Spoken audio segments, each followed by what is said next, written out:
the hottest day in 120,000 years, that's significant at the very least.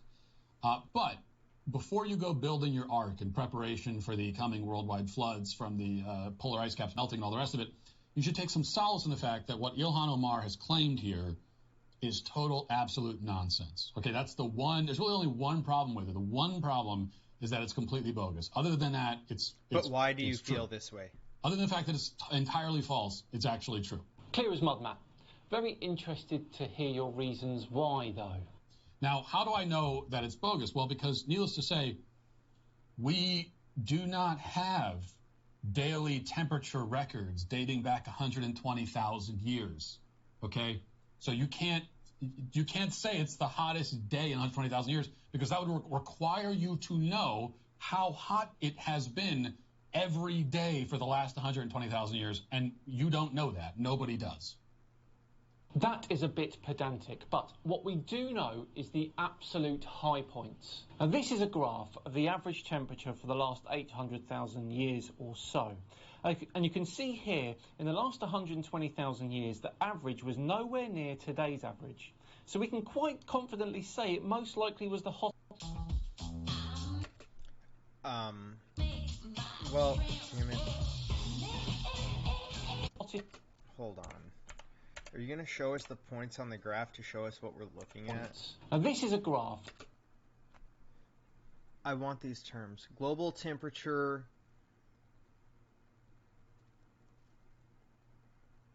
departure, I think? Thousands of years before present. So here is 1,000 years ago. So that's it. 1,000 years ago. So 1,000,000 years ago, I guess, is here. And that's what this graph is here. Whereas this line here is modern normal. This is where the modern norm is.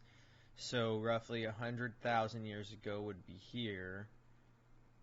So 120,000 years ago would be maybe here. And this red line's the modern normal. So that would mean that the temperature was higher than it is now, roughly 120,000 years ago, according to where the modern normal, quote unquote, is. But this isn't where we were at a normal rate, because we did have higher temperatures than normal this summer. So we would probably come up here somewhere, probably up above where this goes.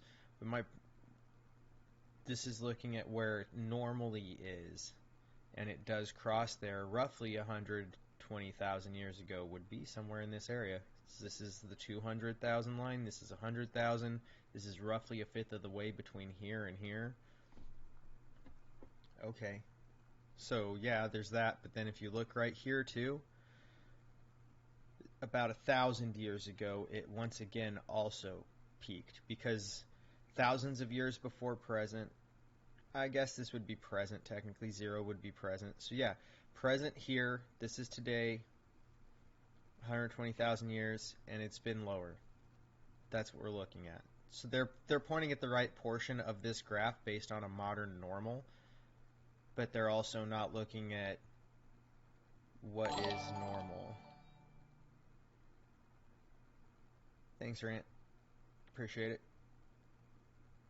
So, but this also seems to be consistent. It comes up, and then it comes down, some stair steps obviously here and there, and then comes back up. This seems to be a pattern that the Earth goes through every so often. It looks like it takes place roughly every 100,000 years, maybe a little less than 100,000 between these two that are the furthest back above that line. So I mean, it makes sense. It doesn't look out of the normal. That looks like normal Earth changes. That doesn't look like anything really all that abnormal in any way. The average temperature for the last 800,000 years or so. And you can see here, in the last 120,000 years, the average was nowhere near today's average. So we can quite confidently say it most likely was the hottest day, especially with the very accurate records we've had over the last 200 years. In fact, we can't get anywhere close to that in terms of our records. And that's why it's not possible to go and look and find out what the weather was like on, say, I don't know, August 7th in the year 4000 BC. much less the year 40,000 BC. That information does not exist. We have no idea. It was not recorded. We don't have it for specific days, but through soil samples, like through drilling and taking core samples, we do get where that graph comes from. Like, that's how they get what they're using that Simon Dan pulled up for that graph. That's where we get that information. The things that are, the way that we find decomposition through that period of time gives us a rough idea of different things, like how the ecosystem was in that region at that period of time based on the soil type of thing. That's pretty reliable, and we do it a lot. It wasn't, no, but the average was. And that is what Ilhan Omar was talking about, the average. July 3rd to 4th's average global temperature was 17.18 degrees Celsius. That was a record.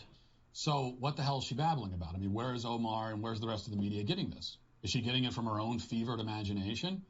Sort of, but not entirely. Her imagination is being fed by the media. So The Hill, for example, published an article with this headline a couple weeks ago, and here's the headline. We're experiencing Earth's hottest weather in 120,000 years, and it's just getting started. So that's probably pretty directly where she got it from. Because in case you hadn't noticed, there is up in the sky, about 90 million miles away, a giant glowing ball of gas, which is big enough to fit 1 million Earths inside of it, and it burns at its core at about 27 million degrees Fahrenheit. Told you. It is so big and so powerful that its gravitational pull extends 50,000 astronomical units into space.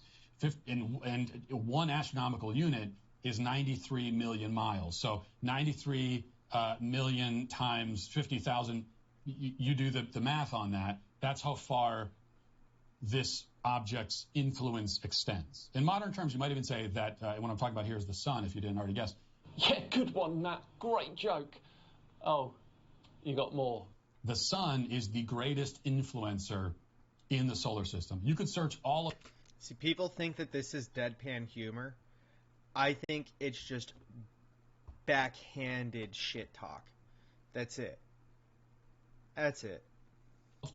You are correct. The sun has a massive influence on the planets. However, Mercury, the closest planet to the sun, only 70 million kilometers, has an average surface temperature of 167 degrees C. The more switched on of you will already know where I'm going with this. Matt, maybe not. Now, Venus, at a distance of 108 million kilometers from the sun, has an average surface temperature of 475 degrees C. That is weird. A planet that is 38 million kilometers further away from the massive influence... It's like our atmospheres play a significant role, and like the magnetic field around each planet may also be a significant factor. Of the sun than the closest planet actually has a global average temperature almost 300 degrees higher.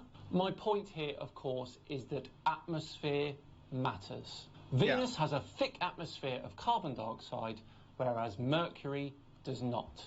That extra 38 million miles closer has made no difference. And we here on Earth, as in the human species, continue to pump that CO2, carbon dioxide, into the atmosphere.